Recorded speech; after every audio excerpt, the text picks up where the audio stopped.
Good morning and welcome to Wake Up Call. I'm Keely McCormick. I'm Malik Jackson.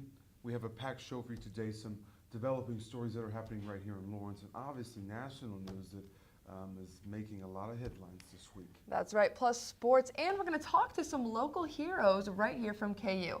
All that and much more because today is March 28th. And Wake Up Call starts right now.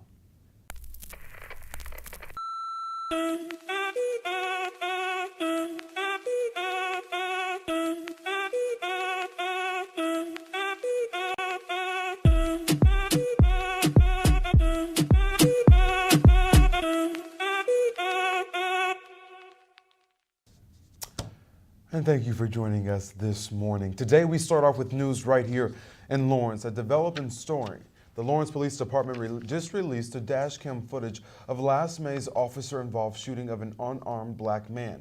The footage we have shows the entire traffic stop from the first interaction between the officer McCann and Eric Lewis of the shooting, the backup officer Brindley Blood. We want to warn our viewers that the following footage shows the full shooting, so you may want to send the children out of the room. We've cut a snippet from the time the officer is tackled from the ground to the ground till the suspect, Eric Lewis, is shot.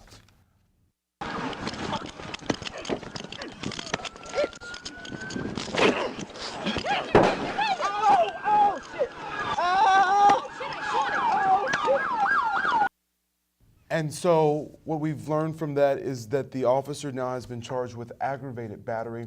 Mr. Lewis has also been charged with assaulting an officer. We spoke to Officer Stevie Williams, a retired Kansas City Police Department officer, and he told us in that same situation he would have kept his gun by his side. Take a listen. Like I said, I don't think I would have in that situation. I mean, from looking at the video, I don't know how she felt threatened or what. I don't know any of that. But just as looking at it, I would have holstered my gun and helped in the fight, helped in the tussle. There was two main concerns that they faced in this particular case. One of those concerns being that Mr. Lewis felt he was pulled over because he was African American. The second concern is that the officer says she meant to grab her taser, but instead she grabbed her gun. Now, the officer again resigned from the department in January and is being charged with aggravated battery. The story is developing, but it goes to a nationwide trend. FBI statistics show that African Americans, black people in this country, are shot and killed more than any other racial demographic, and so it's really a problem. Following this shooting, the city of Lawrence did a community survey. In that community survey, 52% of the black respondents said that they believed that the Lawrence Police Department was biased towards them and their community. And of course, as this story continues to develop, we'll bring you the latest news as trial dates and things like that are coming up. And there's actually a court hearing that is scheduled for next week. So as we learn more, we will certainly inform you. And the most talked about investigation over the last 2 years and maybe ever has finally concluded. Special Counselor Mueller turned in his final report to the Department of Justice. In his finding, he says he could not find enough evidence that Donald Trump or his campaign colluded with Russia to help Trump win the election. On the charge of obstruction, Mueller said he could not come to a final decision, stating explicitly in the report that it does not exonerate Trump. Well, that didn't stop Trump from tweeting minutes later that he was completely exonerated. It is unclear at this juncture if the full report will be released either to Congress or the public as a whole. That should be interesting if that report is released or not. And if it is, of course, Wake Up Call will bring that to you, right? Of course. As only we can.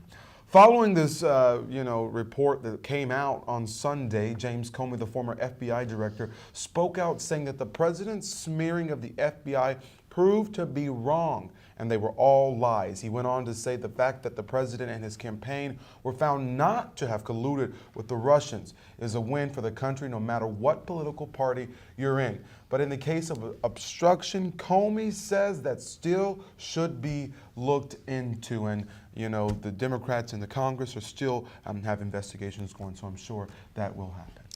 And if it couldn't get any wilder, all charges against Jussie Smollett are gone after a dramatic reversal from the Cook County State's Attorney's Office. They indicted the actor earlier this month when Chicago police originally accused him of staging a hate crime and filing a false police report. The actor will do community service and forfeit his bond in exchange for dropping the charges. The prosecutor noted that the dropping of the charges is not because they don't have the evidence, saying this does not mean Smollett has been exonerated, although that is what the Smollett team is saying. These stories are just taking wild twists and turns. They really are. You every never know single what's going to one. happen next. Now to some sadder news. The community of Parkland, Florida is still facing turmoil over a year after the dreadful shooting. 2 people committed suicide in the span of a week. Both were students at the school when the shooting occurred, and they were dealing with PTSD and survivor's guilt. A tweet from the weekend said 17 plus 2 with a broken heart emoji. Local therapist says only a fraction of those affected by the shooting have sought out counseling, and our thoughts are certainly with the entire Parkland community in this terrible, terrible time.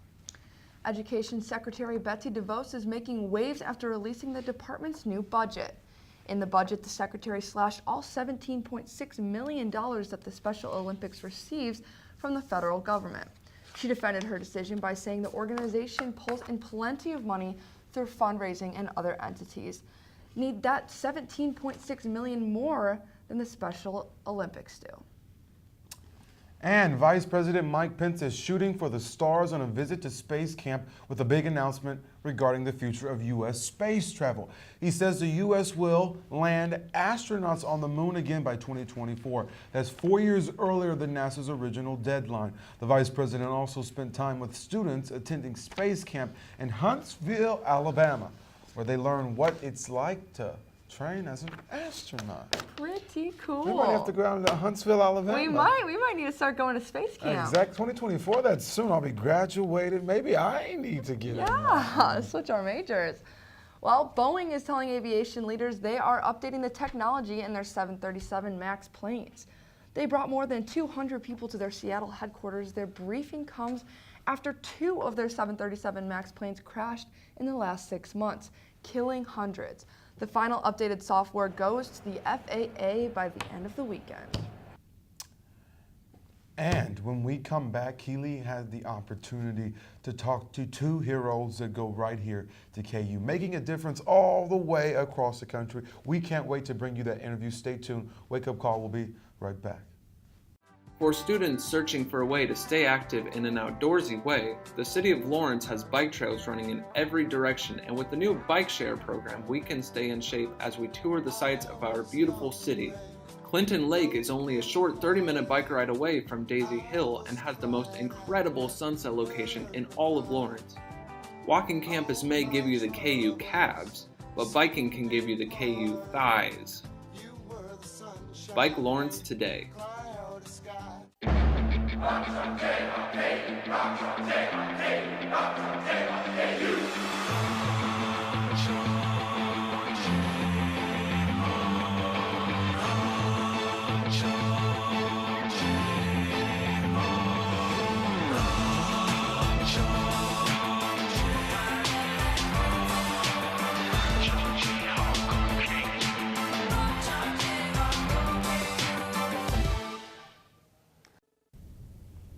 Welcome back to Wake Up Call. Now I'm here with Jared Cox and Cole Firmature, and these guys are heroes. You might have read about them, but now they're here to tell their story.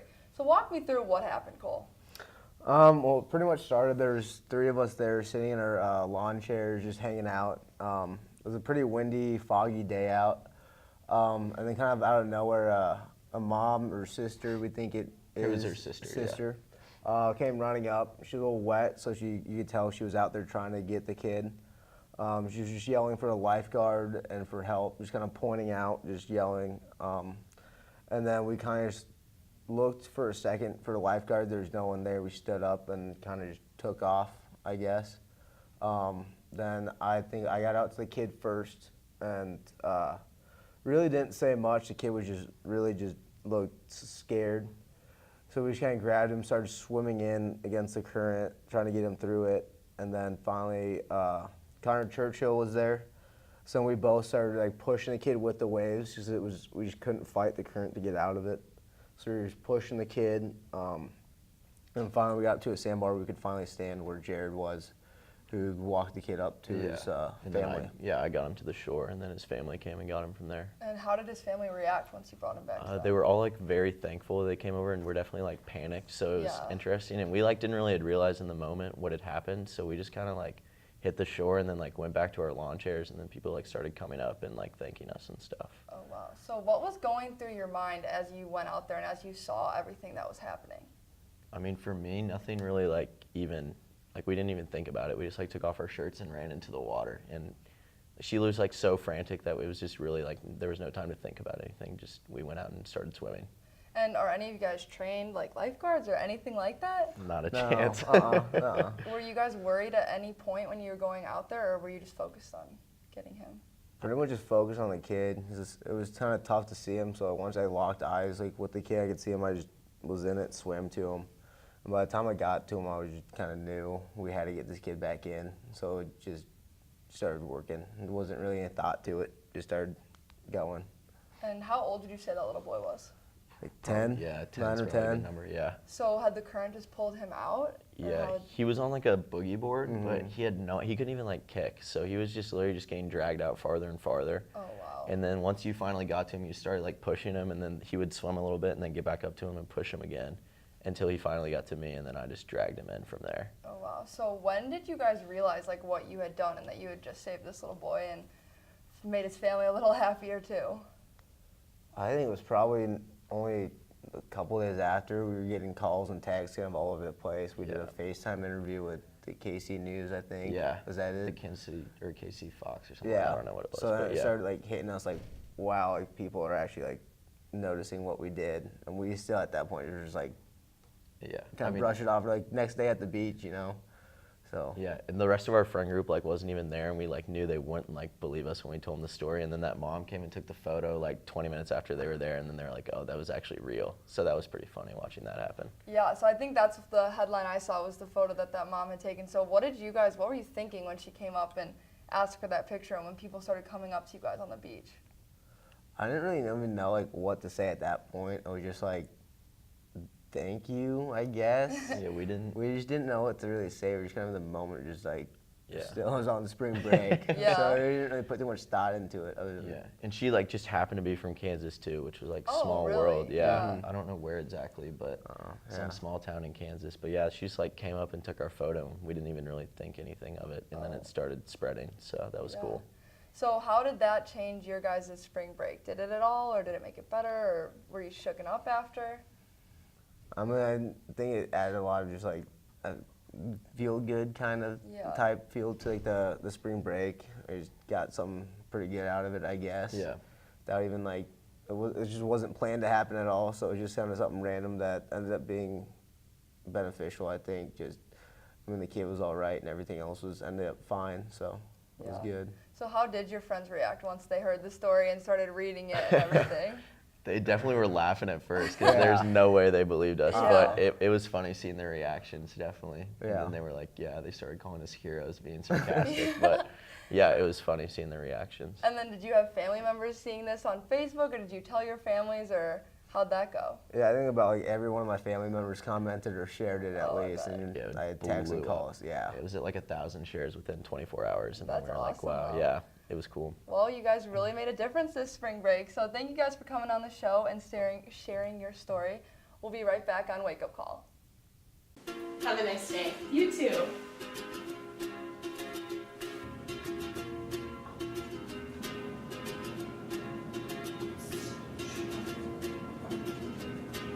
Have a great day. Thanks. You too.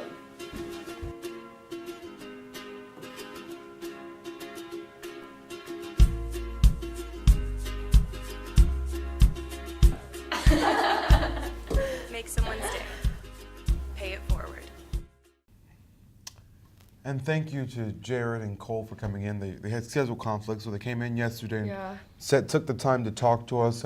They certainly deserve recognition. Connor Churchill as well. I actually had the honor. I feel honored now. Before I didn't know. But now I feel honored to have went to high school and now in college.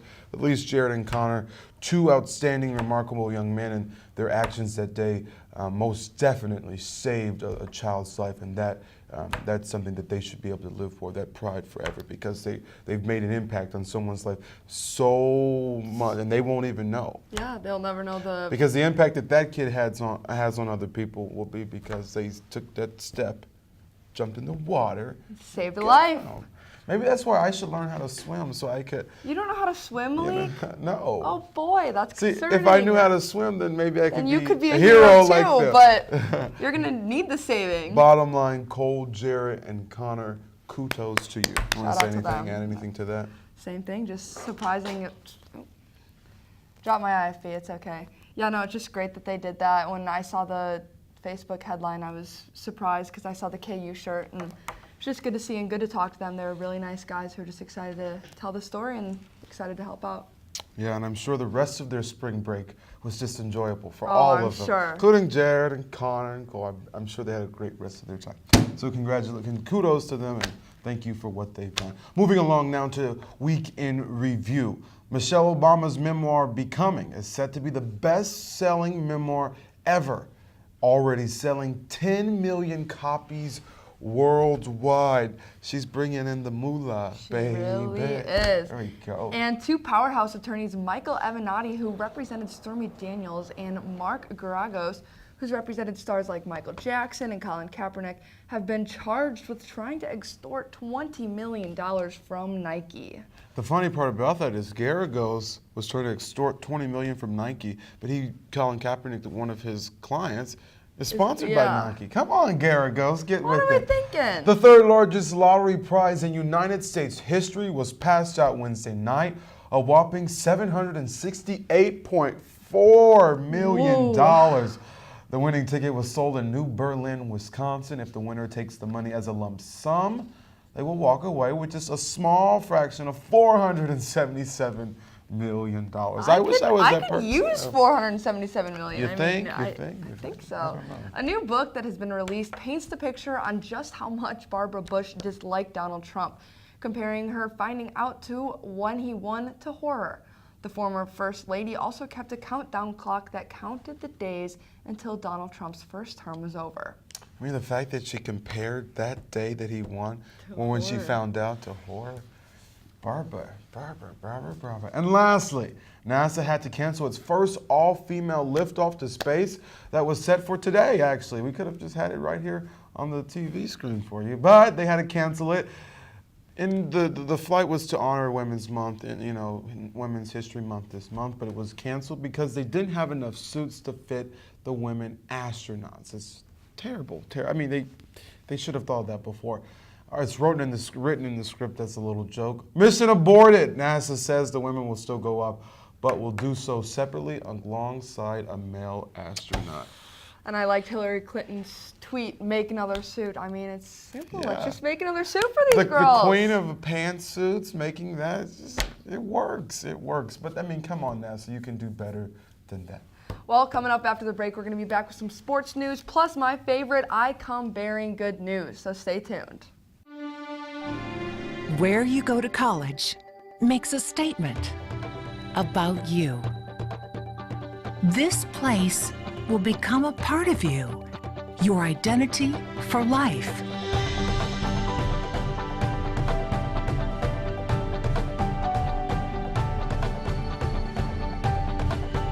The University of Kansas, a great place to be you. And welcome back to Wake Up Call once again. Now, some good news for you guys. Malik, let's hear some positivity. Your favorite segment. Favorite one. And I've been in charge and trusted to read this segment. So Don't let's mess see it how this up. goes. All the pressure's right here. A homeless man from Sussex, Sussex. There we go. Already made a mistake, but we're fine. England had the second chance at a life, all thanks to a teenage girl. 37-year-old Anthony Johnson posted a work wanted sign at a bus stop which explained that he doesn't do drugs or drink, and he will do a free trial to show the work he is capable of. 16-year-old Charlotte Howard spotted this sign and started a GoFundMe to purchase the homeless man a used caravan. Over 10 days, people donated over $3,100. Well, when a local charity saw this, they made the great decision to donate a used caravan to Johnson, so the money was used to provide him with food, toiletries, and supplies. And on top of that, a local landscaper contacted the homeless man about starting an at-home repair business. Johnson says he would have gotten nowhere without the young girl who decided to help out. It's really, truly remarkable to see stories like that. And that one's from all the way across the pond. Baby. Yeah, woo, we love to hear that. So kudos to, a lot of kudos to Yeah, this. that was just The a string kudos. of people. The girls started to GoFundMe, people decided to donate, which was great, and then local charity, a local landscaper. It was just a lot of people getting together to help this man have a second chance at life, which is what we love to see here at Wake Up Call. And an appropriate correction, Sussex. Sussex. I studied abroad Isn't in that London. isn't so. that the Duchess, the new Meghan Markle? Isn't that her name? The Duchess of Sussex? Yeah. I'm not sure what she's the Duchess of. Well, but they're telling me I'm right. I'm always okay, always right. All right, moving on to some sports. Tuesday evening, Les Miles, our new football coach, proved once again that we're becoming a football school. We're used to big performers coming out to Allen Fieldhouse for late night in the fog, but Les Miles tells us that Rick Ross will be playing after the scrimmage on April 13th. Les Miles said that he cannot wait, and neither can we. Not only am I excited for Rick Ross, but I'm excited to see how the new coach changes the culture of Kansas football. It would be important to add that the graphic that was on the screen was correct. It was accurate. Les Miles yesterday at the Underdog, which is a KU cafeteria for students. Underground. Yeah. He bought food for the kids in there at that particular time that he was in there. He bought all of those kids in their lunches. And I was just told my director, he was one of those kids. So not only is he making the football culture better, he's saving some college kids money. College kids. This guy, I like to see him walking. I've seen him in a lot of basketball games. He walks in, just seems to have a good personality. He likes to talk to the fans. So I think it'll be a fun season. The one thing that I learned from Les Miles was the wink. He winked at me one time at the basketball game, and I just really figured out how powerful a wink is. Like it just changes the whole dynamic of a situation. Wink has not shut up about this wink since it happened, so. Moving along. And we finally felt some spring weather, which means spring sports. And the baseball team can finally come play in Lawrence. That took a long time. It really did. Due to weather, the Hawks play 24 straight games away from home. But the team will finally play at Hoagland Ballpark, when they host Baylor this weekend. The 3-game series starts Friday. 24 games on the road.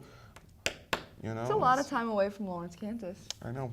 But they're back. And more sports. The Sweet 16 gets underway today. Florida State and Gonzaga play at 6:09 p.m. tonight. And I just hope everyone's brackets are looking better than mine. Let's take a look at the video from the man who still has a perfect bracket. I hear you were sick on Thursday, tip-off day. You almost didn't fill out your bracket. Is that correct? Yeah, it was the fourth one I filled out, the last one I filled out, and I was very close just to going back to bed, and I took some cold medicine, and I almost didn't fill it out, but then I just did it on my phone and real quick and kind of sort of matched the other ones I had filled out with a couple other changes. So, I see where this is going. So a little cold medicine maybe helped you out a little bit. Wink, wink. How did you do it? What's your strategy? Well, I'm living in Columbus, Ohio, so I watch a lot of Big Ten basketball. Watch my team's Michigan Wolverines, go blue. So I'm pretty comfortable picking the Big Ten schools, but a lot of the other ones, there's so many games in college basketball, you just can't see them all. So I definitely record bracketology, on Selection Sunday every year and watch that. And again, I usually fill out 2 or 3 brackets every year, and I know there's a core set of teams I'm going to pick on all 3 or all 4, and then there's a few that I think could go either way, and I kind of just do variations.